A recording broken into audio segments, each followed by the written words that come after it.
Hi, everyone. Good morning or good afternoon, just depending on where you are located. Thank you so much for joining us for a live webinar today. In light of what's happening in the world around us today, we realize that remote work has really become the new normal for many of us. And as a result, businesses are moving quickly to find alternatives to critical on-site training initiatives that can't be postponed. While there is an unfortunate crisis that forces us to be here today, most of you have already been thinking about collaborative online learning due to environmental issues, cost savings, or really the need to scale any of your training efforts. Given this webinar's topic, we realize that moving training online may be new to you and your organization, so our goal today is to really inform you how you can do this rapidly while ensuring learners still feel connected with their peers and mentors, as well as engaged throughout. We appreciate you joining us for this very important conversation today.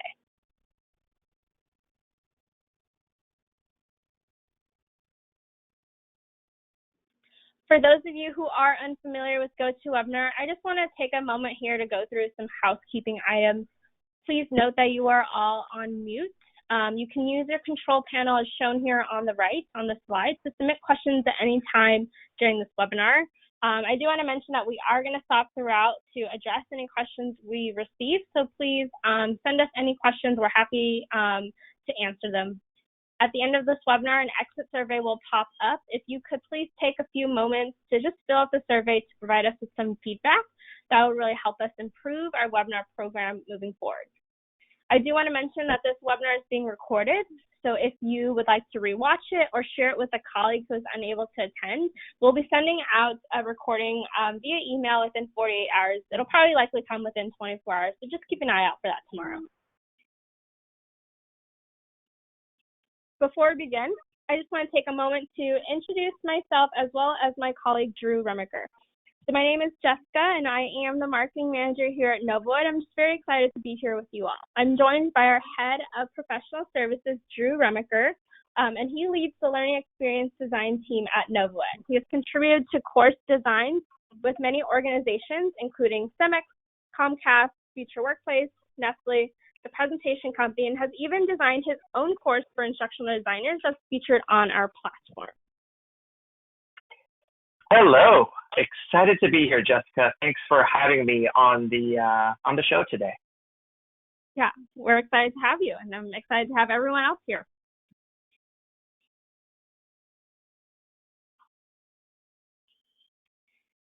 So we'll go ahead and begin the webinar today with just a brief overview of NovoEd before I hand it over to Drew, who's going to walk you through these 4 steps to quickly moving training online.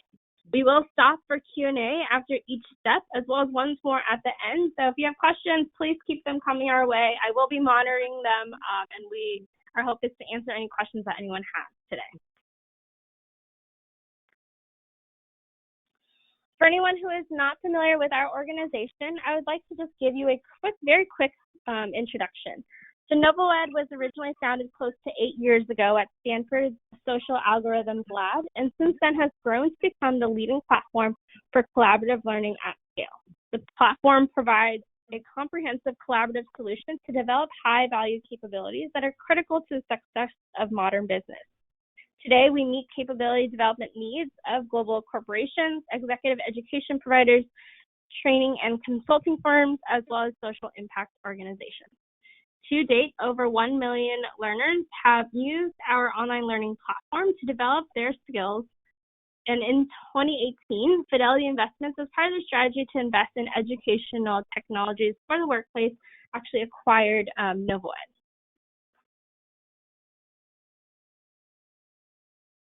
So before I hand it over to Drew, who's going to walk you through these 4 key steps to moving training online, I'm going to go ahead and launch a poll. If you could just take a quick moment here to answer this poll. Which of these questions are you hoping to get addressed today? Note that you can select more than one of the following. This will really help us guide our conversation. So I'll leave it open. If you could answer, that'd be greatly appreciated.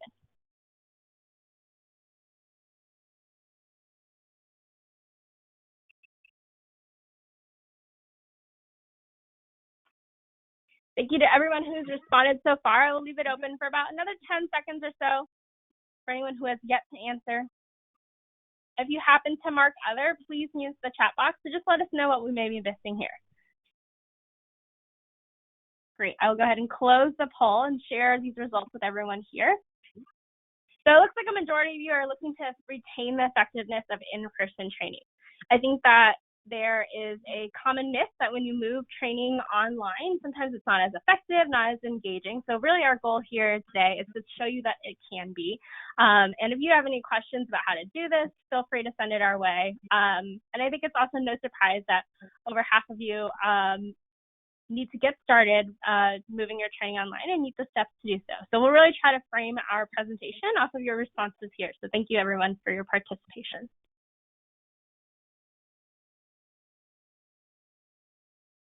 Awesome. Let me dive in, and thank you all for being here today. And before I introduce the 4 key steps, just a little context setting about my background and what I've come to learn over my past 5 years at NovoEd. Before I worked at NovoEd, I really did specialize in workshops and in-person training. I started my career in the middle school classroom where I spent 4 years. And like many of you, know the joy and excitement that can come from facilitating an exciting learning experience, seeing the joy on your participants' faces when they're engaging in conversation, when they're having these breakthroughs and aha moments and making those connections. And so it's not to say that this is something that online learning is a replacement for that. We all know that's a great experience, but given the circumstances, it seems like for some time now, we are going to be prevented from having that sort of experience. So we want to show you how you can still retain those amazing elements that come from those in-person workshops, those meaningful moments, and those networks. So today we'll be talking about how you can retain that. And as many of you are concerned about the effectiveness of an online program, you'll come to see how we've got some great examples and some great ideas of how you can make sure that when trying this new format, you're not going to lose out on the learner experience and the knowledge that they'll gain. So the 4 key steps at a high level, if you only have 5 minutes to spend on this webinar and have to run and change your baby's diaper, which I might have to do, to be honest. So just as a caveat, Jessica, be prepared. So these 4 steps: 1, stretch learning over time. The benefit of this, instead of an in-person workshop where you might only have 4 or 5 hours to really get all you can out of the learning community or your participants, by stretching it over time, you actually allow your learners to process more and really apply it. So we'll talk about how you could think about new models for stretching your learning over time. The second is designing for application. So as I mentioned, in sort of building off the first step, how do you actually make sure your program is relevant to what your learners are doing in the workplace, so that it doesn't feel like an add-on of something disconnected and that feels like extra homework that they have to do in a given week? The third step is, how do you create or curate those digital resources? As you'll come to see, there's quite a variety of things you can start to incorporate that you might not have thought about in your in-person workshop. And the last step is preserving the social learning experience. At NovoEd, we don't think that element has to leave. So we'll talk about how you can create a sense of community and foster connections within your organization, which we found to make the learning experience not only meaningful, but more impactful as learners are carrying these learnings in the conversations with their colleagues and making the experience really powerful for them. So we'll dive in first to stretching learning over time. And as Jessica mentioned, we are going to stop for Q&A after each one of these. So if you do have questions that are coming up, please type them in. And Jessica's going to do her best to curate and find some of the questions that we should discuss live on air. So step 1, stretching learning over time. So we've seen 3 common approaches to doing this. And most people are probably starting with number 1. So taking that one-day workshop and saying, well, you know what? Let's turn this into a webinar series. And while it's okay to think about, okay, we're moving these things online, we're hearing a lot about this fatigue of sitting in front of the computer for too many hours at a time and just like, hey, I don't know if this is the most effective way to be doing this. So one recommendation we have are to really break up those long webinars into smaller pieces and incorporating smaller elements like icebreakers, get the community engaging with each other in a lighthearted way.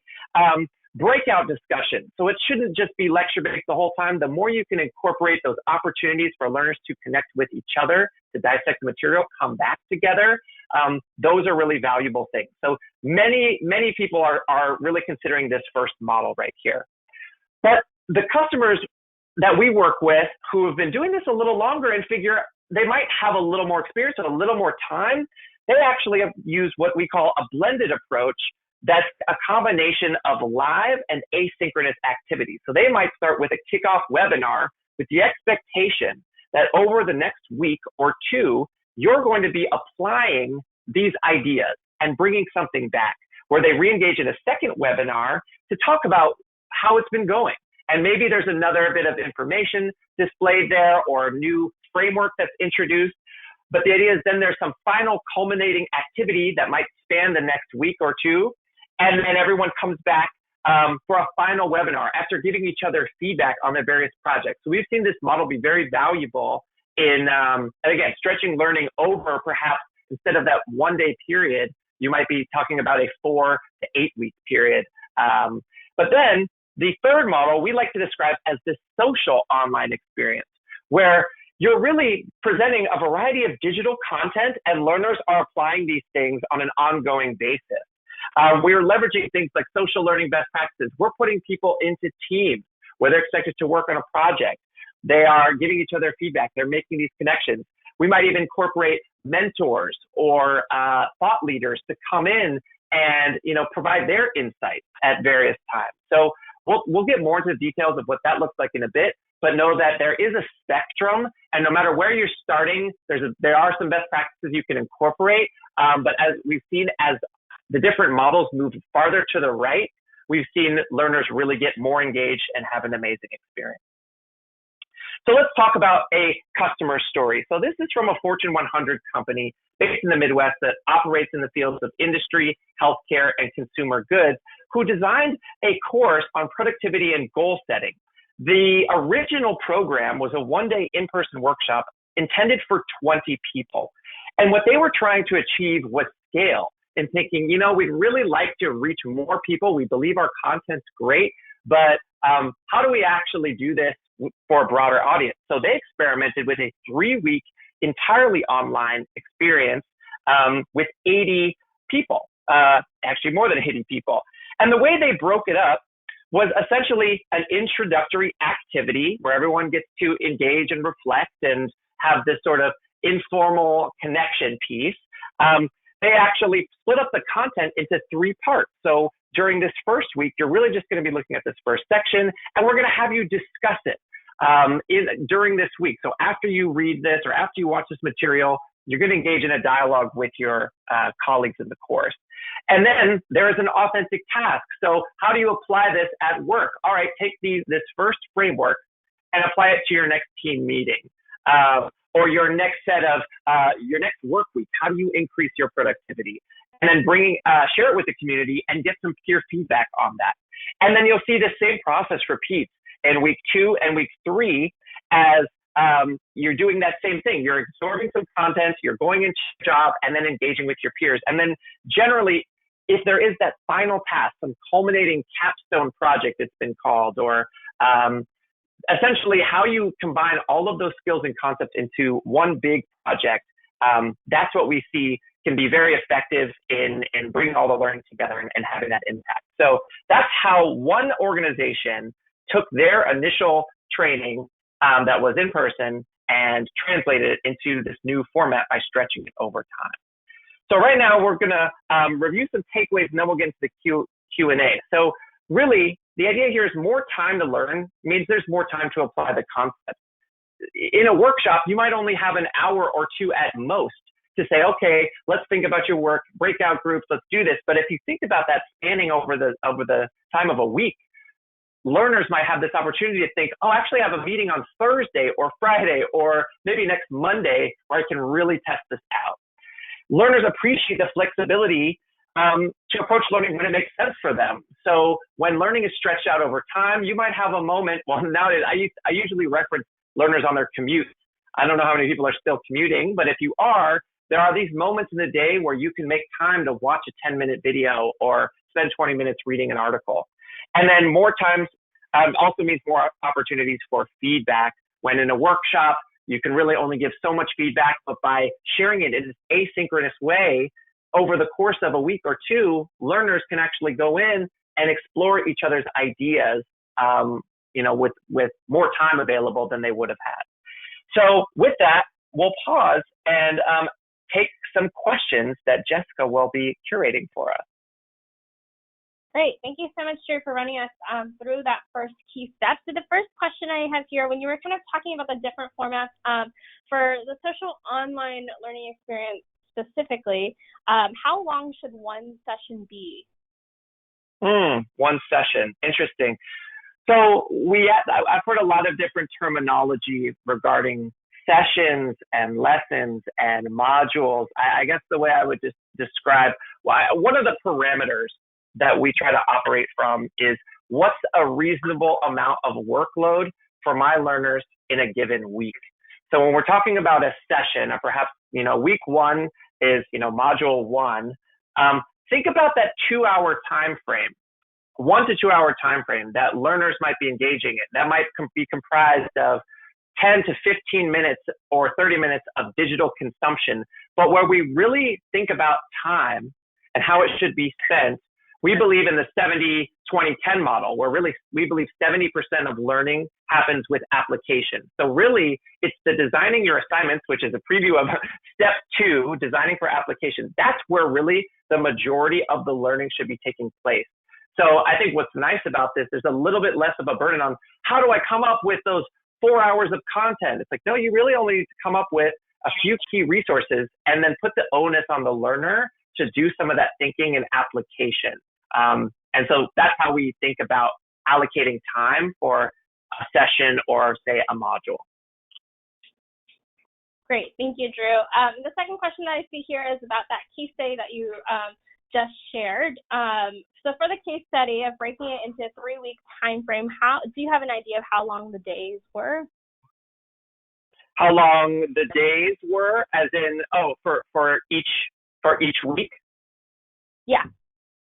So I guess one thing to clarify is that this was entirely, there was no live activities as in synchronous activities. The only things that would happen on a given week was that content was released. It was introduced at the beginning of each week. So, the learner basically had the opportunity over the week to engage when they wanted. So basically, and the amount of content, as I just described, was really only about, 20 to 30 minutes. And then really the onus is on them to engage in discussion and then complete those tasks. So, but the goal is to really, I think, again, allocate or try to design for 1 to 2 hours of time for a busy professional who might also be parenting simultaneously to be able to engage with your program without being overwhelmed. So you should think about how much time your learners really have to engage, but know that if you use this sort of format, it can really be when they have time and time to time in a larger stretch of time. Great. Thank you so much, Drew. And then the last question for this section here, and it kind of will cover some of the stuff that you're talking about later on in this presentation, but how do you keep the momentum going with activities? There's concern that learners might be distracted, they might not dedicate the time for this. So. Yeah. Momentum. So this is actually, I want to highlight or give a plug to our follow-up webinar, which is about how to scale these online learning programs, where my very talented colleague, senior learning experience designer, Brittany Tawes, will be talking about some facilitation techniques. We believe that design is only a component of a learning program, but great facilitation can really make the big difference between learners being engaged and then just simply not coming back from an online standpoint. So you'll hear more specific techniques of how to do that in a follow-up webinar, but at a high level, I'll say there are ways to motivate and engage learners by setting up certain automated communications that validate them for participating. We have used gamification, the ability to earn points for completing various activities. But ultimately, I do think that engagement and motivation comes down from thinking that what they're doing is purposeful and meaningful in their work. And the learners who think this content or this sort of training that I'm doing I don't find the relevance in it, that's when they're most likely to disengage. If someone can see that connection, and perhaps they get motivated by interacting with others from a social standpoint, which we'll talk about in our fourth step, we see these being huge motivating factors, both in designing for that relevance and allowing them to engage with others. So it's not entirely on the administrator or facilitator to have to keep people coming back. They might just be excited to talk to their new colleague that they've met in the experience. So we'll definitely get into more of that as well. Perfect. And sorry, I did mention that was the last question, but one more about this case study that you have showing up. Do you know how they coordinated discussions and peer feedback? Well, yeah. So again, when we're talking about these sessions, so basically it's sort of like, and to be honest, I mean, this is happening on NovoEd where, content is being accessed on, the various devices. So, everyone is in theory logging in on Monday, Tuesday, Wednesday to absorb the content, right? And understand what are the topics we're discussing. Through the remainder of the week, they are engaging in our discussion board. So we have, asynchronous discussions where you can plug in any time, but you are notified when someone is chatting with you. And then in terms of peer feedback, we do have an assignment gallery, which allows you to upload your assignment and then everyone can observe, and you can be made private as well. But we coordinate it obviously using our technology and our tools. But, in theory, we've seen other people utilize, their Google Suite or Microsoft Suite for collaboration and things like that. But with NovoEd, we essentially combine all of those ideas and tools and coordinate it beautifully on our platform. So that's basically how it works for us. Great. Thank you, Drew. Very well said. Let's go ahead and move on to the second key step here, and we'll continue to answer questions along the way. Yeah, and thanks for such an active audience. These are great questions, and a lot of the things we're hearing when working with our customers for the first time. The second key point is really about designing for application. The learning program that you're trying to launch will only be as meaningful as it impacts your participants in their jobs. So how do you design for application?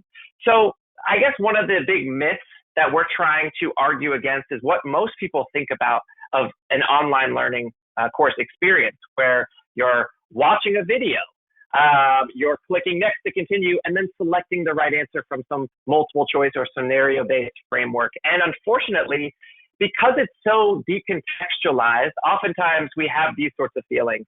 How much time is left before I'm done? Can I do something else while this plays in the background? Maybe I can see what's going on Instagram. I know that's what Jessica and I would be doing, right, Jessica? How does this connect to my actual job?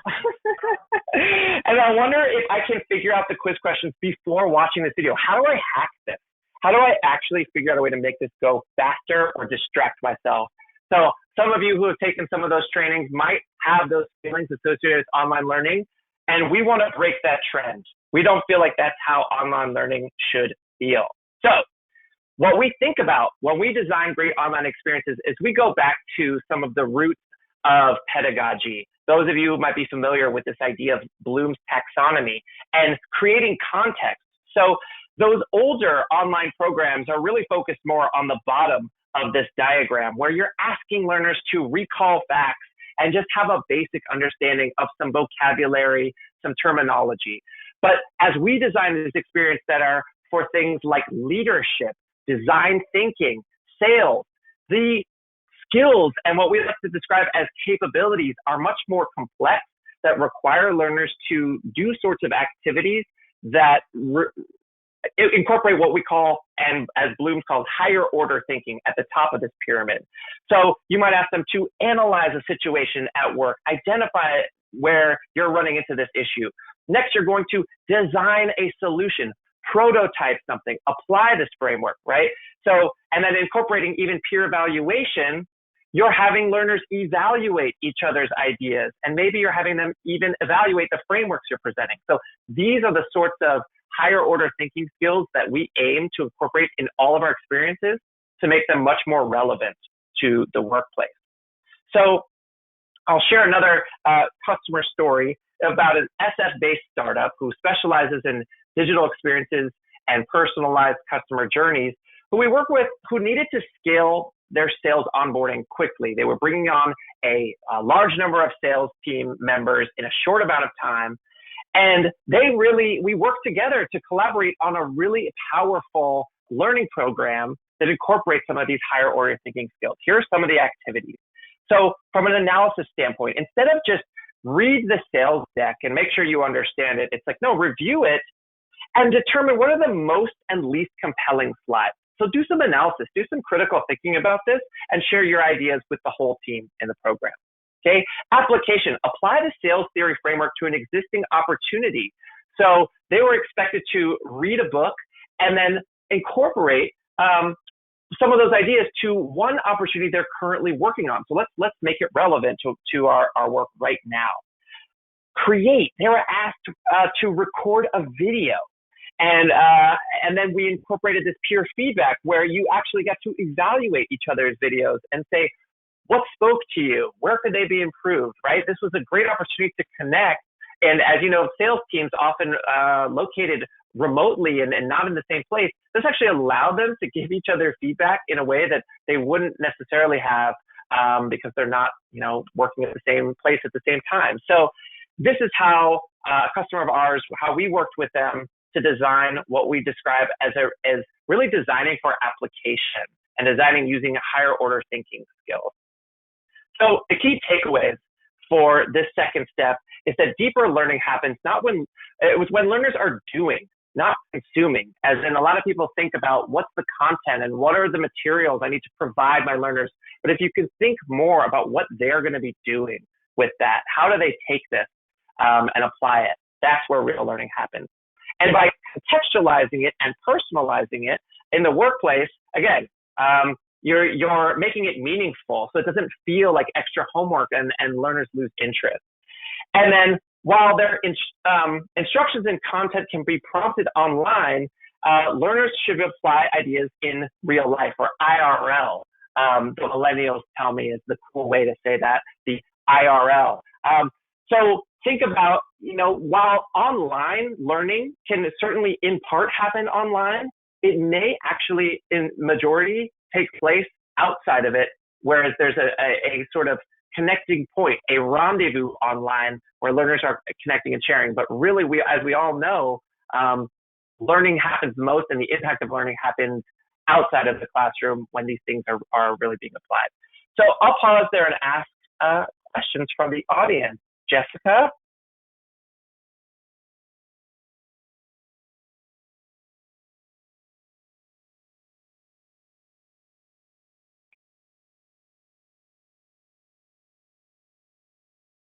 Jessica, are you there? Oh, I apologize. I was just talking to myself and I was on mute. But thank you for letting me know. It happens to all of us. Definitely has happened to me a lot during this remote work time. But the first question is, I like the idea of authentic assignments, but how can you ensure the quality of submissions, and is that difficult to manage? So one of the best practices we incorporate when designing these authentic assignments, if I can go back to my sales onboarding example, is that the more that you can define quality for your assignments, for instance, for this video, recording yourself giving a demo, here are some criterion you can use, or criteria to use to define what quality is. So maybe it's about energy, right? Maybe it's about clarity of the message, and maybe it's about conciseness and how you're delivering the message without blabbering on for too long. So the more that you can define these rubrics for your authentic assignments, that's what lets learners know what you're expecting. And even from a feedback standpoint, it gives them guidance on how they can give each other feedback. So we generally want to incorporate some sort of expectations of quality, and the design of a rubric is a really great tool to use with these authentic assignments. Perfect. Thank you. Next question I have is about Bloom's taxonomy. So is Bloom's taxonomy your way of ideating application? I would say it's one way in terms of, when you think about application or assignments, right? When we think about the learners doing, what are they really doing? Are they remembering, understanding, applying?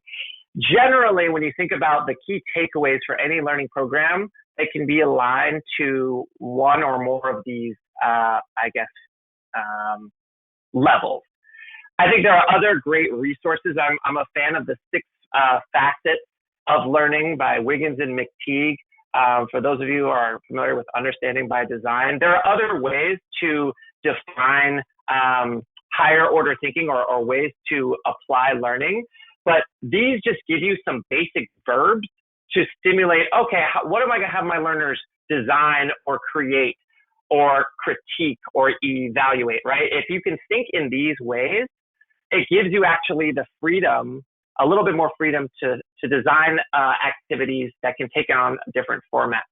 I also love this format of raft that I know was originally used for a writer's workshops, where take on a specific role, specific audience, a different format and topic. So in some cases, you might be writing an email, even though you might not be sending it, but the format is an email that you're writing to a new customer or to your CEO. So it basically allows you to come up with these ideas of how might our learners apply this learning in a context that is more like reality than artificial reality.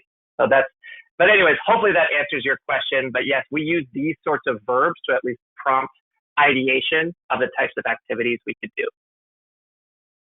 Great. Thank you for that great explanation, Drew. The next question I see here is what, in your experience, is the most efficient and effective method to really discover your learner's learning style, and what an authentic task or application might be?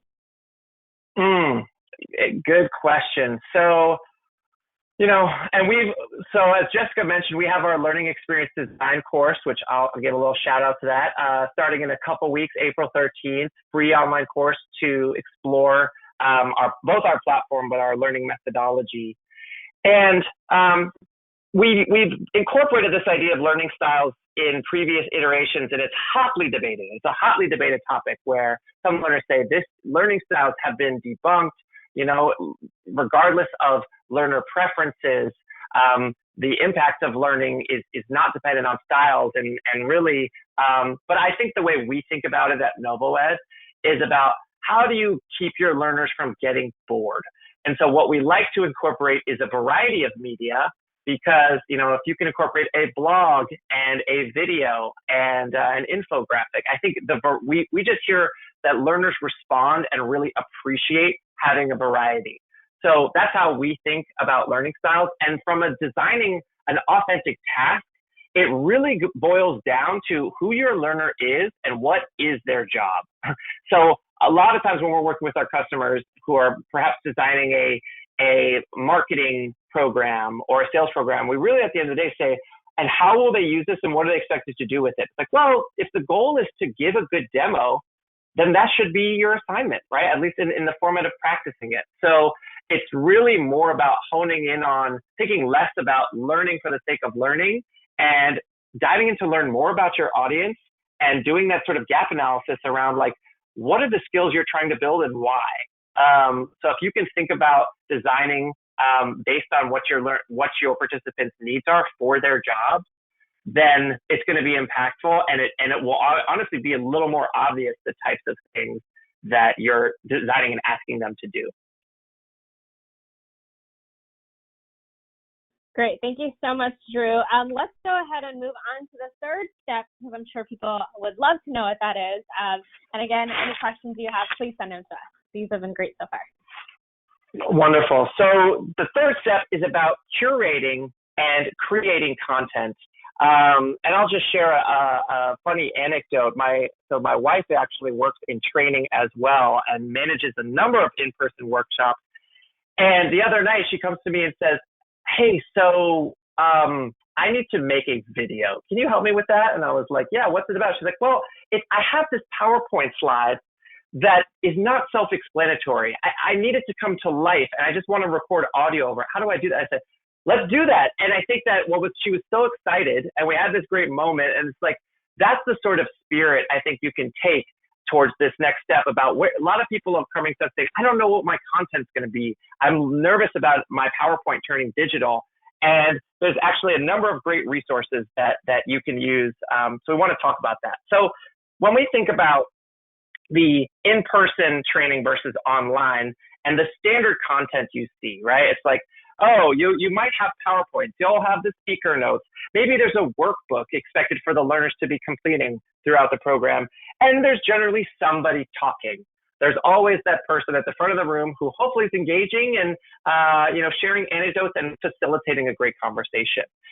But in online experiences, the amount of resources actually can drastically expand, because if you stretch things over time, learners may have more opportunity to dive into a variety of these things.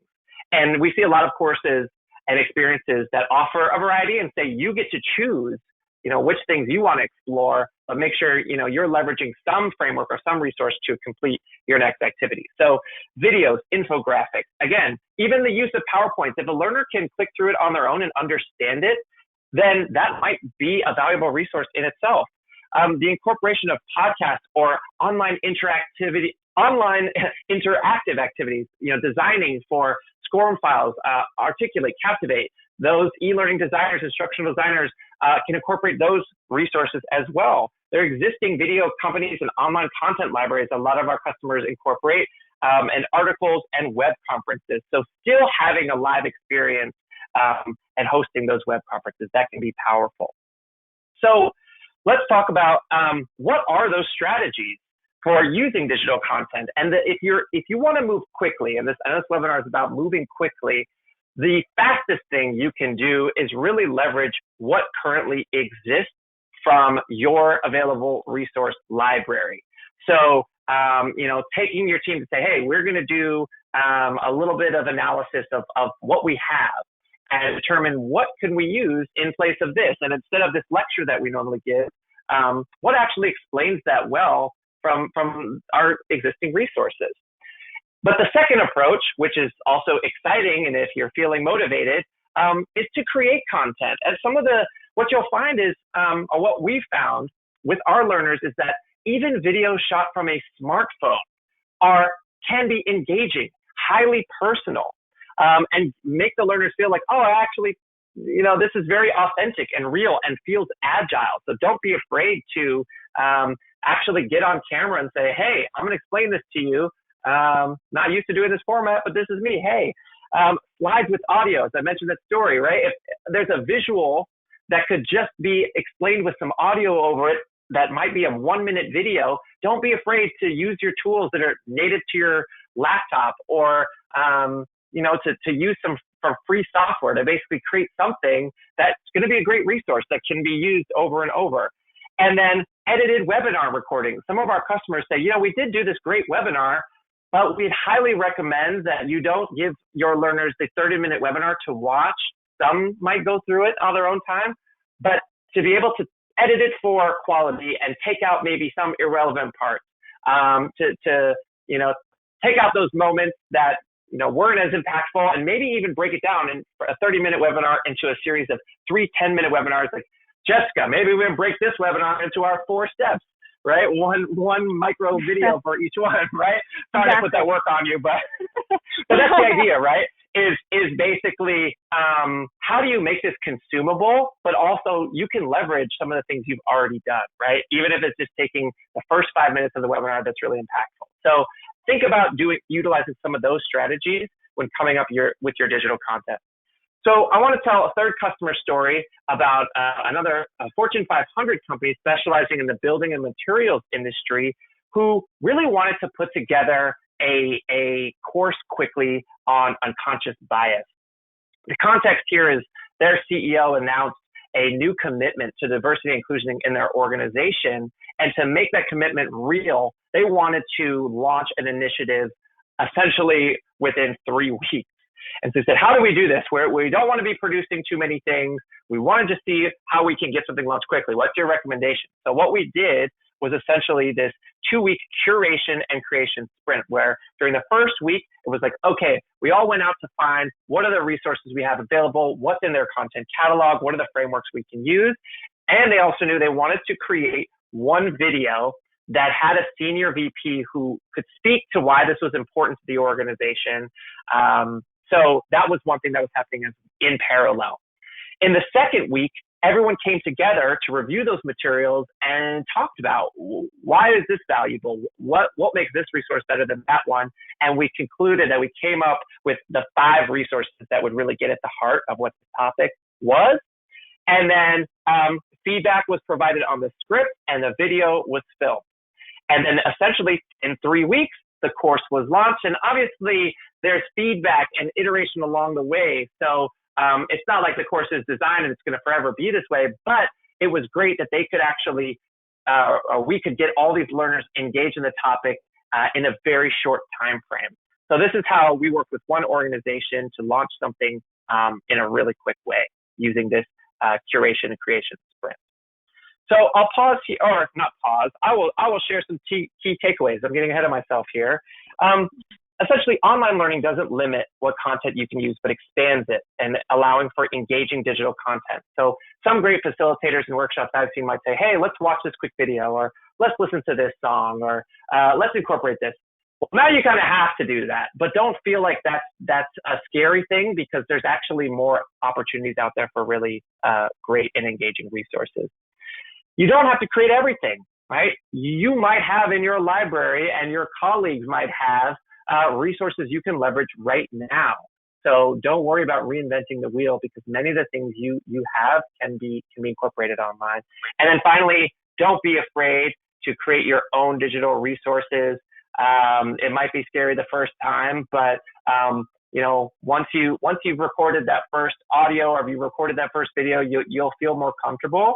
And I think your learners will appreciate the authenticity of you trying to communicate something, in a new way, and producing something in this agile format. So I'll pause there and now ask Jessica to curate some questions.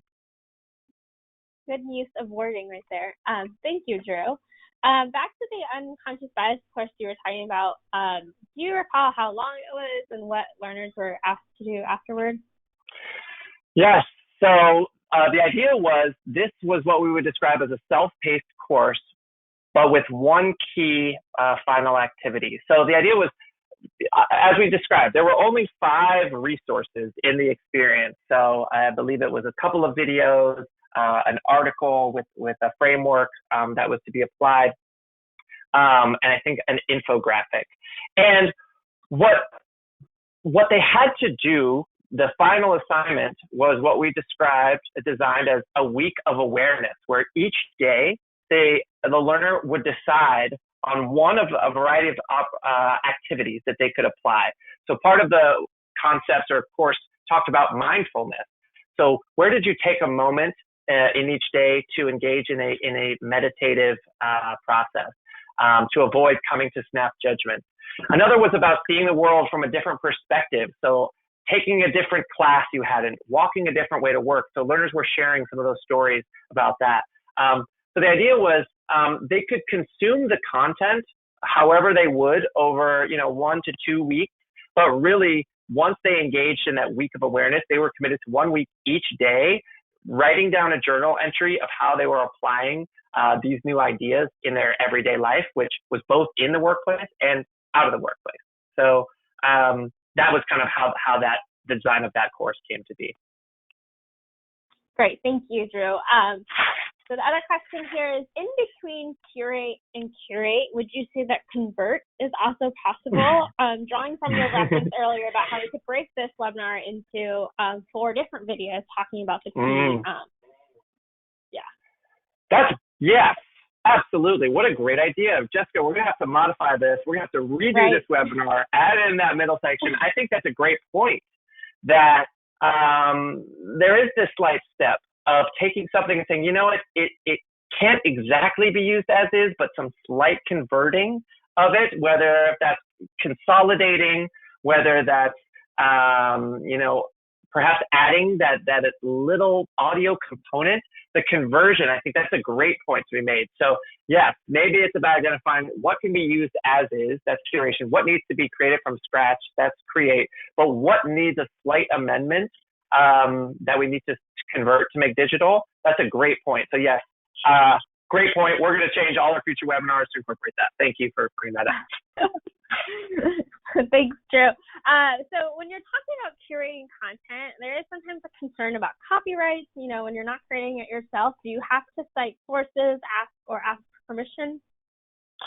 Yes, this has come up a lot in a lot of our conversations with customers. I mean, we definitely want all of our customers generally have to utilize what they have the rights to access, right? So, many of our especially larger customers have access to things like, LinkedIn Learning or Harvard Management Mentor. So you want to be operating under what you have license to operate. So, and obviously, if you're going to be using something in a commercial instance, you definitely want to ask the permission from authors. So, if you're buying a series of books for your employees, that's great, right? Then you've clearly done that step. So, no, we're not advocating that you violate copyright use. You definitely want to understand the fair use policy and ask permission, especially in a corporate setting, of leveraging those resources. But we have found that a lot of our customers, and when you're talking about those additional materials, they're not necessarily coming all externally. There's also materials that have been created and assembled that you do have the IP rights to. So when we think about curation, it's not solely external resources, but also internal. But yeah, please make sure you're not violating anyone's IP rights or copyright infringement, making sure you have the rights to leverage those resources for sure. Great. Thank you, Drew. And the last question that I am seeing for this section, I could just pull it up, is some of my best content of my training comes from real ideas that participants share. How does that translate online? Yeah, so when thinking about those of you familiar with constructivist pedagogy, the idea being that, the leader or the facilitator is really building ideas off everyone, the learner's ideas, right? Hey, let's have a conversation and we'll go from there. I think we love that approach, and that actually gives us a nice segue to our next step, which is how to incorporate peer and social learning. But the idea is that the more you can allow for the sharing of your learners' ideas, their thoughts, their projects, their work, the more they're going to be invested, not only in the experience, but in each other. So we'll talk more about that in the next step. Great. Well, let's go ahead and move on. Okay. The fourth step, again, trying to break that myth that online learning really can feel like an isolating, boring experience. How do you preserve the social learning and engage your learners in that way? So, as I mentioned, I love workshops myself. They're engaging, they're exciting, and here's why many of you who facilitate workshops know this to be the case. You get the opportunity to meet new colleagues. There is this collective storytelling. As everyone's sharing, like, well, last week when I was working on this, everyone kind of laughed, and it's like, yeah, we're building up our collective knowledge, and we're all sort of gaining a greater understanding of how our organization works because I'm hearing different perspectives. It's a really powerful thing. There are small group discussions. So, opportunities to really understand this and break it down with someone else, and I feel like I'm really engaged. And getting feedback from peers. Some great workshops will incorporate projects where you say, I'm working on this, and I love your thoughts, and it's a great element to incorporate. As I mentioned, working together on projects. There's also informal breaks to network. So even that chance to, all right, everyone, 15 minutes, go grab some coffee, go take a break, check your email. There's a little chance to say, hey, what's your story? I love what you were talking about over there. Who are you? All right. So how do you keep that sense of like the coffee break time in an online learning experience? And coaching from experts. So you generally have that someone who has subject matter expertise who's there to say, hey, listen, I'm really struggling with this here, and I don't think any of my peers have the answer. What are your thoughts? And so getting that chance to talk to that expert can be really powerful. So how can you retain these elements in an online version of a workshop? That's what we get asked all the time. So let's talk about that. So in this nice table, we've aligned each of these ideas into how it would work in a virtual format. So if you're talking about meeting new colleagues in a workshop, all right, everyone, we're going around, we're introducing ourselves, put on your name tags. It's like, actually, you can do that online with a protocol. All right, we have an introductory discussion, or perhaps in your virtual live session, everyone's going to be sharing a photo or an artifact of what really describes their personality. What is your spirit animal? We've seen a variety of engaging introductions that are used to make that online learning really a comfortable community space at the very beginning of a program. So make a protocol for that, and you can still use icebreakers. That collective storytelling I was talking about, when we see these discussion boards as a shared place for people to host their ideas, you still have the idea that we're all coming together, sharing different perspectives and building this new storyline about our organization. Small group discussions. So on Zoom, using breakout rooms, or perhaps leveraging teams and team projects, you're able to still have that small group community. Getting feedback from peers. So we describe it, getting this informal feedback. So write a quick comment on this. What did you like about it? What did you dislike? What questions do you have? And, get together and have a discussion about this. Maybe think about taking your learning program, putting people in pairs and having them work together. So there's still ways to incorporate feedback in an online setting. Working together on problems. So those of you who are familiar with virtual collaboration tools, whether it's Microsoft or Google Docs, there's ways to collaborate asynchronously. On NovoEd, we put our learners in teams and have them collaborate in a variety of formats, and schedule meetings or work asynchronously, or even use WhatsApp to communicate. You can essentially create the context for people to work together on shared projects, and then there are a variety of tools they can leverage to make that happen. And then, as I suggested, informal breaks to network. How do you keep it light? How do you have informal activities? Maybe once in a while you break up the learning program with everyone share what's your top quarantine moment of the last couple of weeks. Here's my daughter turning our house upside down with puzzle pieces in every possible room. I don't know how this happened. Apparently, both her mom and I were sleeping. So these sorts of informal activities, like, don't lose the lightheartedness of those in-person experiences by making the time for that sharing of personal life. And then coaching from experts. So we have seen mentors and leaders within organizations dedicate just a couple hours to come into an experience, give some feedback on projects, respond to a couple discussion posts, and it means the world to learn. Like, wow, I actually never would have engaged with this senior leader, and now they're writing on my work. This is awesome. So if you think about the scale and the reach of an online program, you might see connections form between senior experts that wouldn't have been possible in an in-person setting.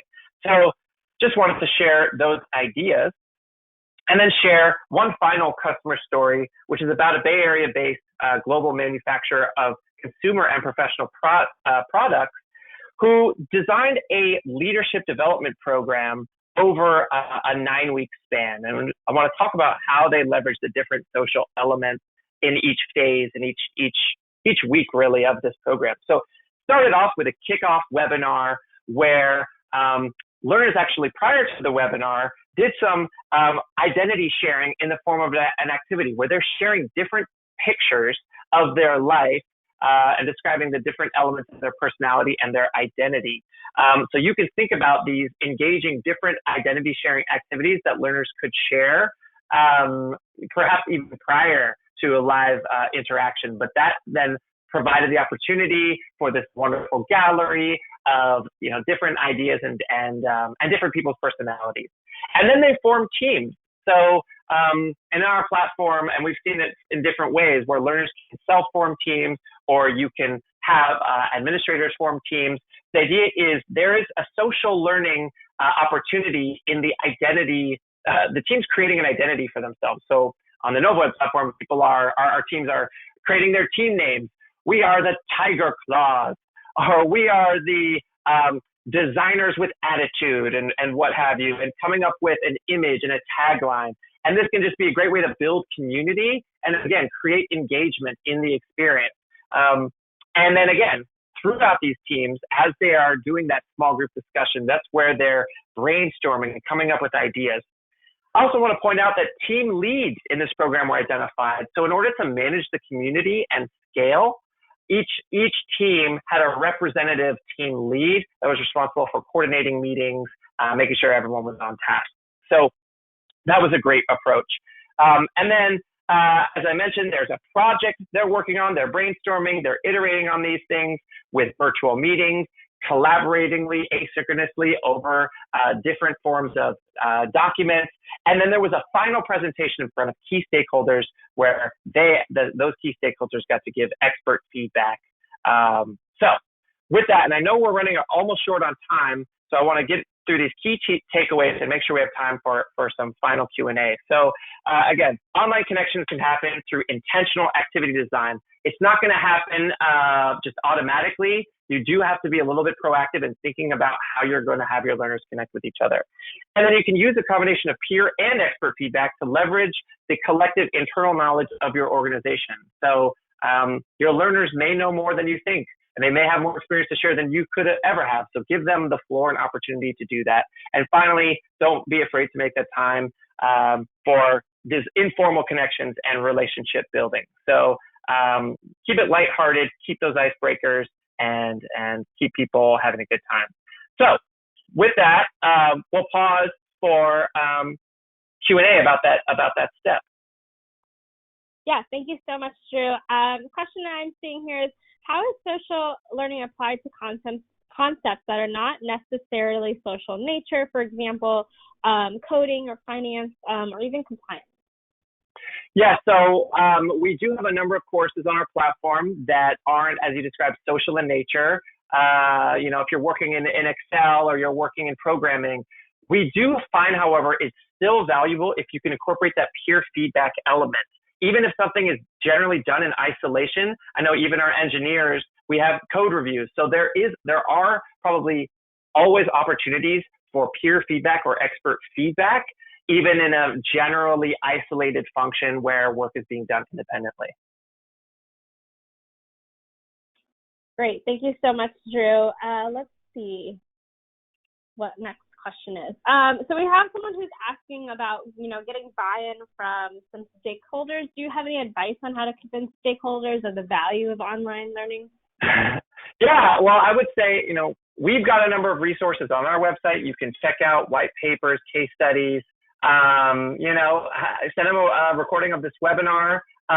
But really, the proof is in the pudding. Obviously, getting a pilot out there, trying something, that's when people are going to start getting excited. So however you can convince everyone to do even something small to show that this can be engaging, I think is a good way to start. Great, thanks, Drew. Let's go ahead and move on. I don't see any other questions coming in right now. Okay, so just to wrap up and summarize, as you saw today, these are 4 ideas, and the key takeaway today is that, while in-person workshops we know can be engaging and powerful, to think about online learning with the same sort of mentality that it can be social, it can be impactful. I just want to share a few quotes from learners that we've seen that were perhaps skeptical about this and saying, before this training, I was not a huge fan of online training. We were able to change my mind. I was hesitant about it being a virtual class, but I enjoyed being able to go at my own pace. And I enjoyed the course being shared over multiple weeks. It made the difference between being able to reflect on the content and apply it in practice. And we see that real behavior change happens when you give learners the opportunity to think about these concepts, to apply it, to connect it to their jobs and realities. So, whereas you might have thought, well, there's just no way we're going to have the same impact, and I love my program, just know that we have seen just as impactful online experiences, just as for the things we mentioned today, the power to apply it, the power to connect with others, so you don't have to lose those elements. So we encourage you to take a leap, to try something new, because we've seen this sort of program, these sorts of ideas be really effective with our customers.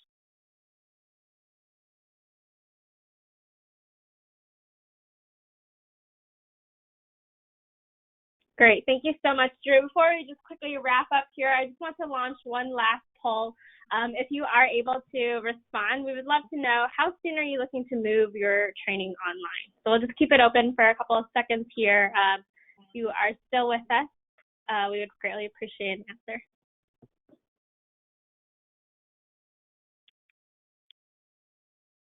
Great. I'll leave it open for another 5 seconds or so. If you have not yet responded, please do.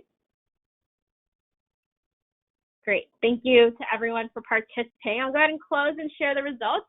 So, wow, it actually looks like 37% of you are already online but need to scale. And if you are interested in scaling your online programs, we are actually hosting a webinar on Tuesday, which I'll talk about shortly, on this exact topic.